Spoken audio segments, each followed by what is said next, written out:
Every morning the world starts quietly, one soft light at a time.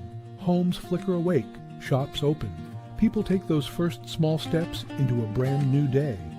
And in all of that ordinary movement, there's something kind of extraordinary. A moment worth noticing, a spark you feel before you even name it. Sometimes it's quiet, sometimes it's small, but kindness shows up right on time. And every morning we choose to show up with you so we can look for that spark together. Good morning. I'm Matt Roof, the Uncommon Kindness Guy, and this is Kindness Rising. Let's rise together.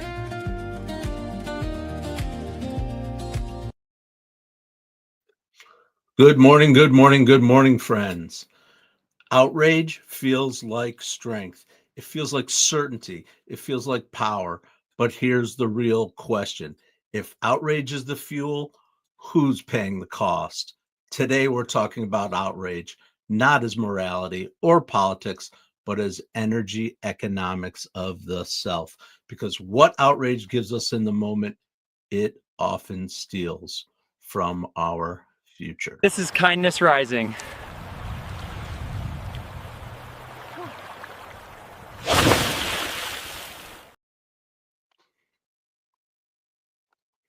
Good morning, Sully. I am glad you are here today. Welcome in, buddy. I appreciate that you show up every day. And today I am talking, Mr. Sullivan, about outrage. The outrage that we see and we experience all throughout our world, and what that does to ourselves when we embrace it or react to it. Absolutely. And of course, we are going to talk about Jimmy Allen, James Allen, As a Man Thinketh. This is the book that this is centered on, the ideas, the thoughts. Good morning, Matthew. Yes, it is a happy birthday, Lisa. Thank you, Mom. I knew that. Did you send her a card? I did. And of course, we'll be talking later. Lisa is my sister, for those who don't know. Roseanne is my mother, for those who don't know. She joins every day. Mike Sullivan joins every day. We have others that come and join us every day. I hope you will too. Yes, today is my sister's birthday. Can you believe it? Can you believe it? We all have one every 365 days or so. Anyway, we are talking about James Allen. We were talking about As a Man Thinketh and how James Allen might respond to or be thinking about, or giving us context to the outrage that we experience in the world from so many angles, but this is how James connects, right? He says that our vision comes before we have our thoughts, and our thoughts, they come before we have our action. Absolutely. But serenity, calmness, what that comes before is called mastery. Unfortunately, outrage skips all three steps and jumps straight to reaction. Reaction is fast, it draws attention and can often win the moment. But true wisdom is slow and grounded and lives most entirely on delay. But here's the key. When we learn to live truly and honestly in our serenity, that is when the outrage falls away and no longer occupies space in our minds and our hearts. And when that outrage leaves, it makes room for more kindness, more humanity, and ultimately more impact. And that's what I'm learning every day by coming here live on the Mornings in the Lab network. That's what I share with you. Mornings in the Lab. Yes, good morning, Keith. How's it going, buddy? Getting up and getting after it. And we're having a good old time. So we're talking about the difference between responding and reacting. That's the difference. That is the difference between a person who's a thinking person and a person. Good morning, Enzo. Welcome in from the future. Tell me, what do you see? Who wins the Super Bowl? Maybe I can retire. So anyway, yes, reacting, that's something that happens to us, but responding, that comes from within us, right inside. When we're in reaction, we're in survival mode, but when we're responding, we have executive function. We're reflective, we're curious, we're thinking about long term. And that's the difference, because reacting, it has no horizon. It's just about boom, now, now, now, now, right? But responding thinks about the future. It builds towards something. It comes from with inside. Humanity. Uh-oh. David, yep, here we are. We are humanity. Absolutely right here on Kindness Rising. Hard to get past them Seahawks, Enzo. Let me guess. You're from Seattle? I don't know. I don't My Giants are terrible, so we won't even go there. Obviously, the Broncos have a rough road losing their star. I'm so tired of the Patriots, even without Brady. So I guess, yeah, I could go Seahawks. I could go Seahawks. Anyway, I don't really care as long as my numbers hit and everybody has a good time.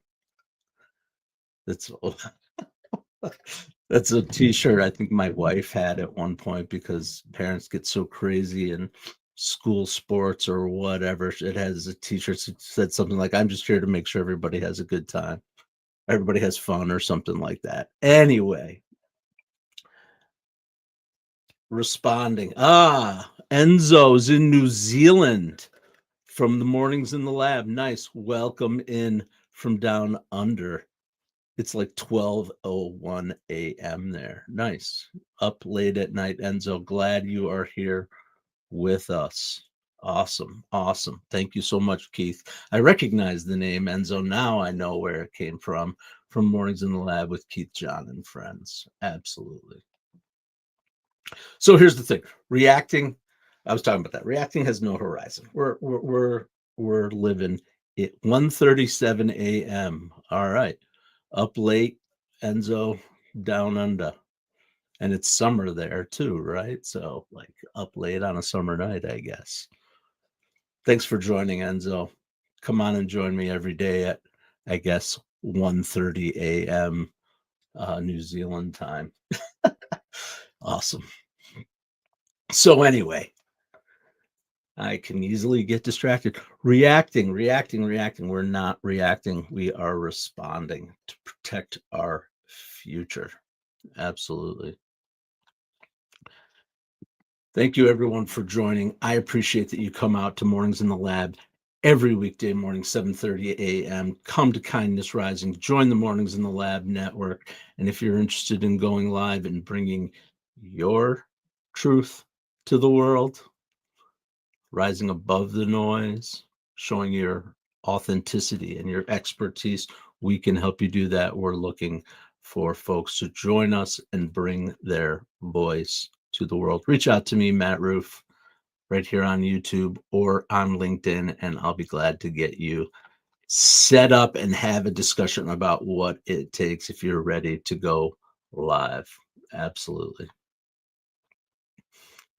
All right, back to our outrage. I was thinking about this, thinking about outrage versus serenity, reacting versus responding. And the truth is, for me, like that reactionary, the outrage, all that stuff, it's super cheap. It's super cheap. And that's why people lean into it. It's psychologically cheap. Boom, quick hit with in your brain, your survival system, no complexity, just go, right? It's digitally cheap. It's digitally cheap. Unfortunately, in some ways, platforms will reward anything that accelerates attention, and that does make for attention grabbing for sure. And it's socially cheap because it binds people quickly, but it doesn't build anything. It's cheap energy, it's fast ignition, and then it burns out. That's why we respond rather than react. That's why we share insights and wisdom and lean into curiosity and have dialogue and conversation rather than talking at, we talk with. That is a key part of being a member of the Mornings in the Lab and joining us in the Mornings in the Lab at 7:30 a.m. with Kindness Rising and Mornings in the Lab with Keith, John, and friends at 8. Absolutely. Thanks for everyone for coming out. I appreciate you. Get involved in the chat. Tell us where you're coming from and what's going on. I'm going to switch topics right now. A topic that was in the news yesterday and has a lot to do with what we're doing here, has a lot to do with people who are leaning into creation in general and putting themselves out there. I want to talk about a term that we hear a lot about, and it's in the news now because it came up at YouTube, the president of YouTube discussing their priorities for 2026. One of their priorities is fighting against what he says is AI slop. It floods the feeds with noise. It makes it harder to find real voices like what we bring here on the Mornings in the Lab. And that makes sense to me, right? We all know when we're seeing stuff that's just hollow, it just filling up space, doesn't feed our soul, doesn't do anything to help us in any way, right? So, but for me, I think there's another level to AI slop, right? I created a lot of AI generated stuff with my little kitties and my people that come on, and some of it's not perfect, for sure. The difference though is that it's generated with intention. It's not slop because it's generated with intention. It says something. It tries to say something. It tries to bring meaning. So true AI slop is not only creatively sloppy, but in my opinion, it is also something that means nothing. Nothing. I actually found a little video I am going to share. It's a couple of minutes long. I'll probably break in somewhere in the middle of it, but let me see if I can grab it. This was really thought-provoking for me, and I hope it is to you. And this is actually the case against hating AI slop. AI slop is low effort, meaningless content generated quickly by AI with no artistic intent, taste, or purpose.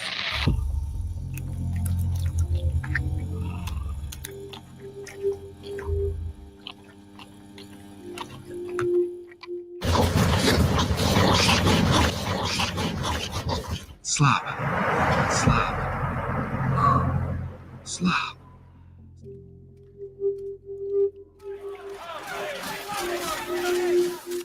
What do you think about the AI slop?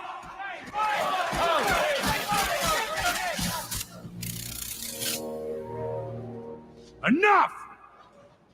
Save your questions, will ya? I'm about to start the conference. Grease!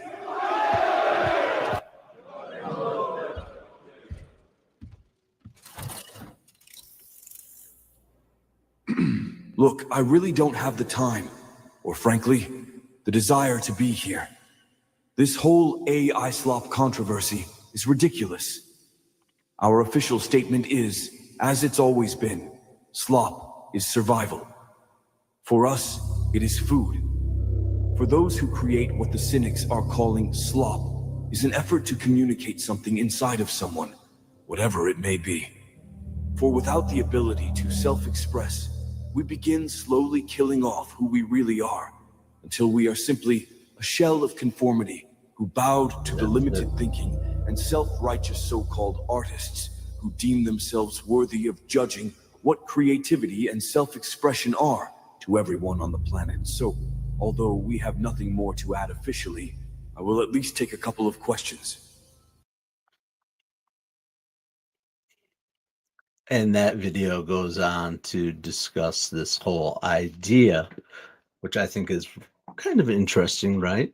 Is that creativity and the use of AI, while criticized by artists who spent years training, this is not to demean any of that, and recognize that that years of tedious work and um, craftsmanship and perfecting their craft is any less valuable. But what AI does for creativity in the world is it accelerates it.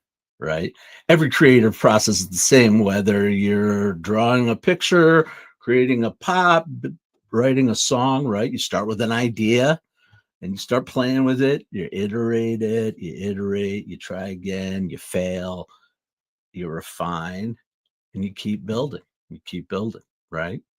That's one of the reasons I love the Grateful Dead and the whole jam band scene. We talked about this before, right? Refinement, constant changing, constant evolution. Nothing is ever the same. That's creativity that they built over 65 years. Well, what AI does for some is it lets people bring their idea to life faster without real skill or training or gatekeepers.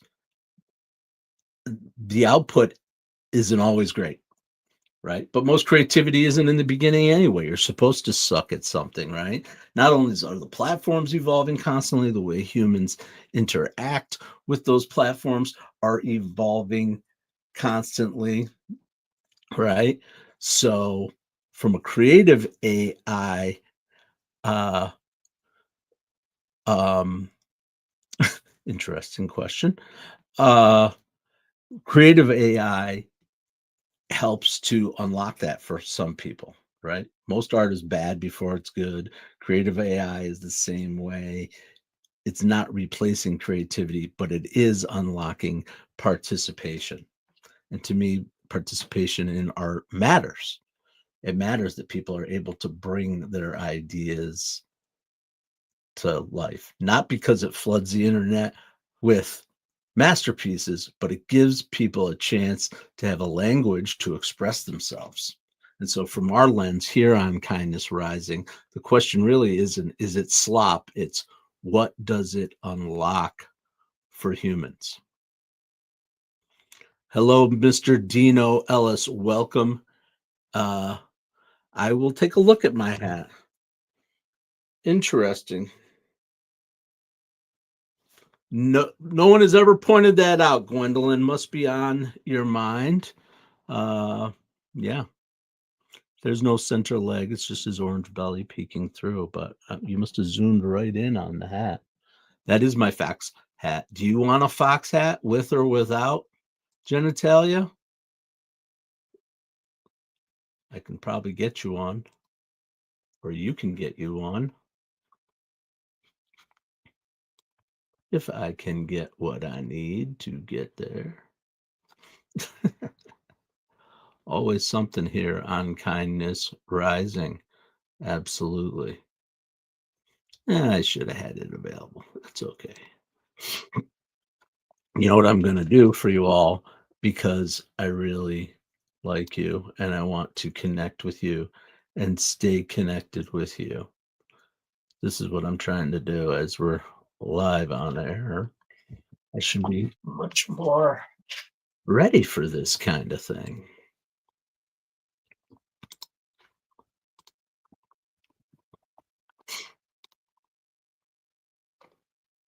There you go. Click on that link. It will help you to find me everywhere, including my merch store.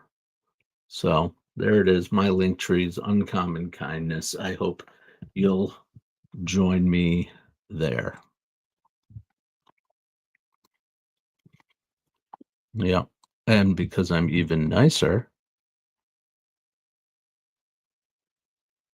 there's your link to my fourth wall where you can check out some amazing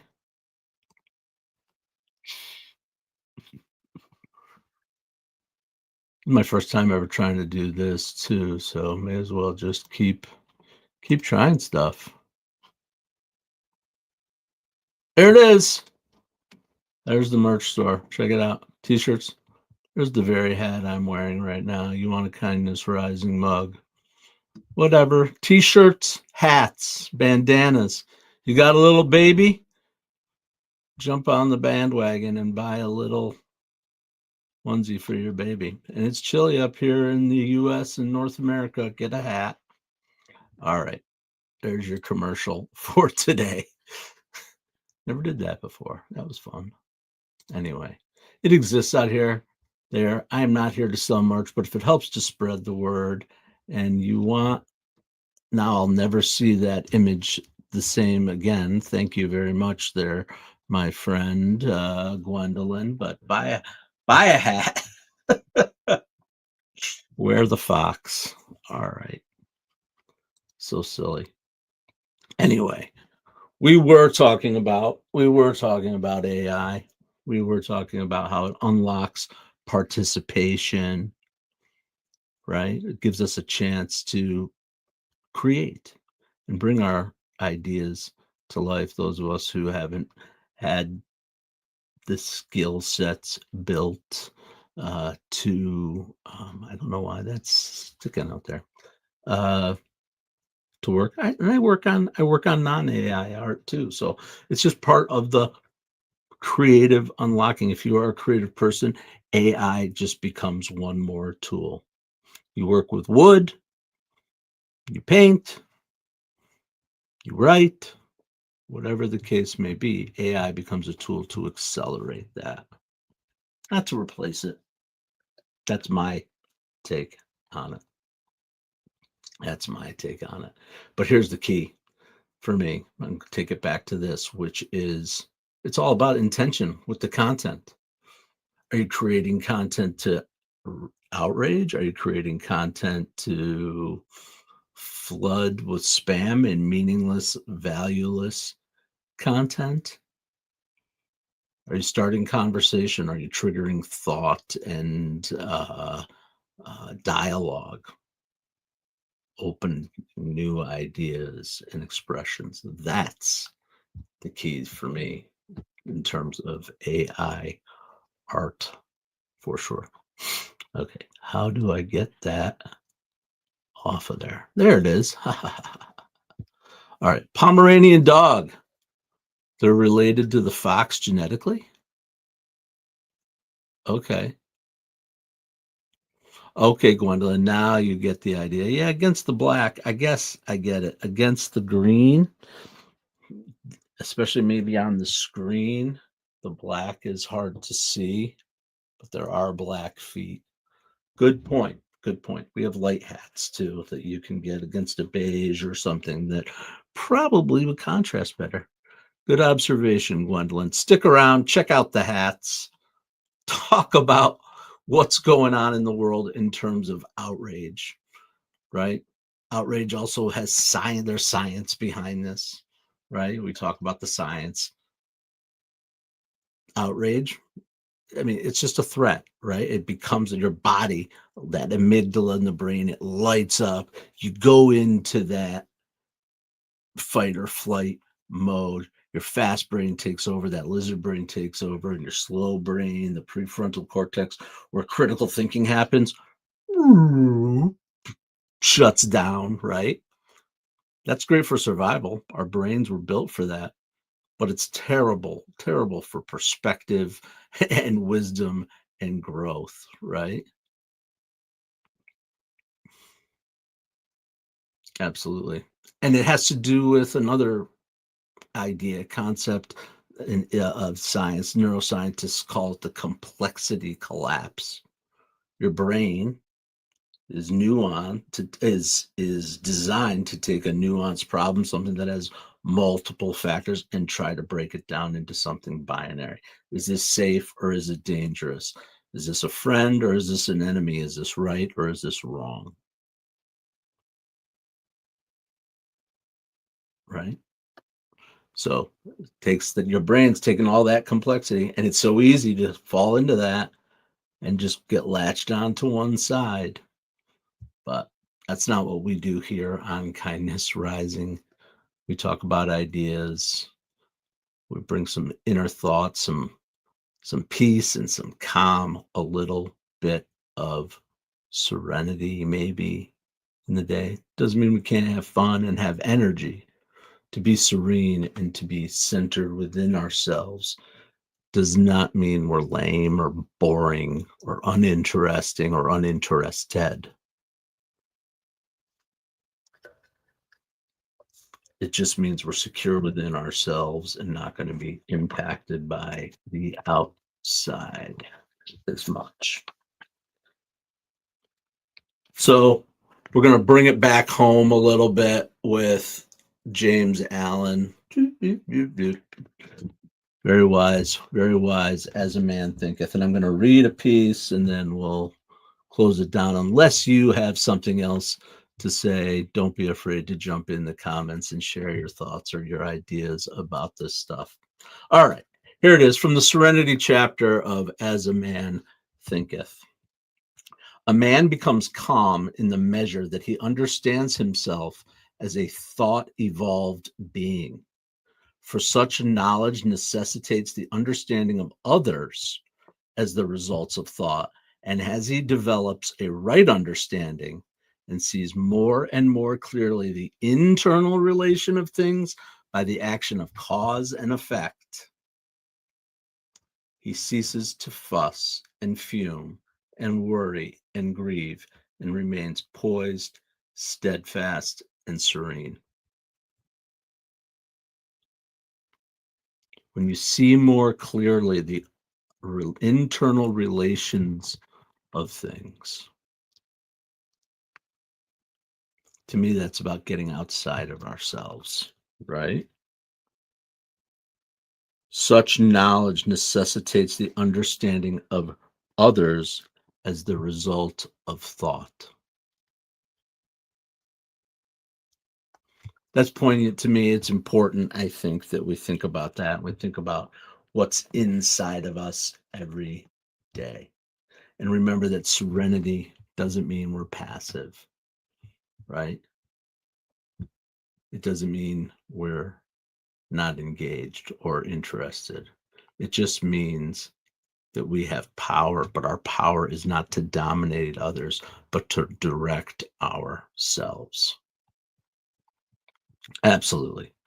All right. So I had a whole bunch of other stuff that I wanted to talk about, but we are winding down on time. Maybe I'll continue the conversation about outrage and calmness and serenity again tomorrow, but I want to give you some things to think about, some actual takeaways, three simple things that help you to have discipline regarding outrage.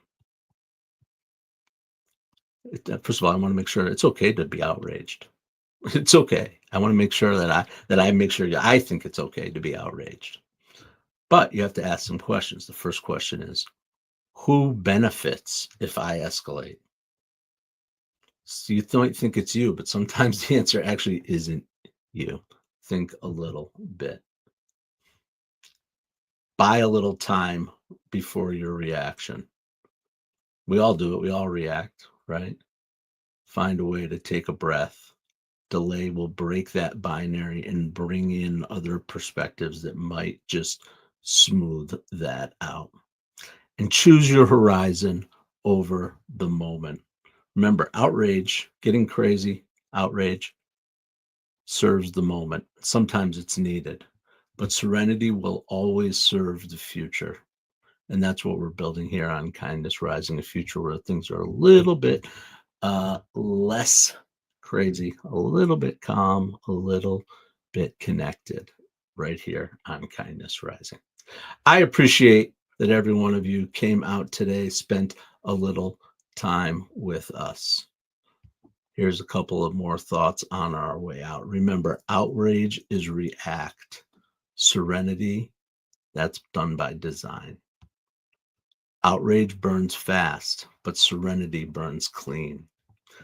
Outrage wins the moment, but serenity wins the future. And kindness Kindness is how we keep the future open long enough to make sure we build it. So come on back tomorrow morning, 7:30 a.m. Join me right here on Kindness Rising. And until then, stay uncommon and stay kind.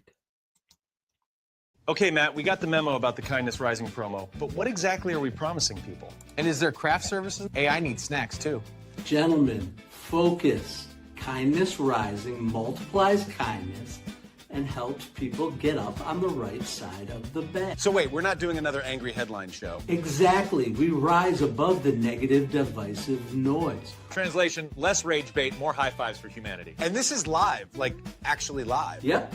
We go live on YouTube and LinkedIn, 7:30 a.m. Eastern every weekday. Wait, if it's live, what if I forget my lines? Then you improvise. Okay, so our tagline is basically wake up, tune in, and start your day with kindness. Exactly.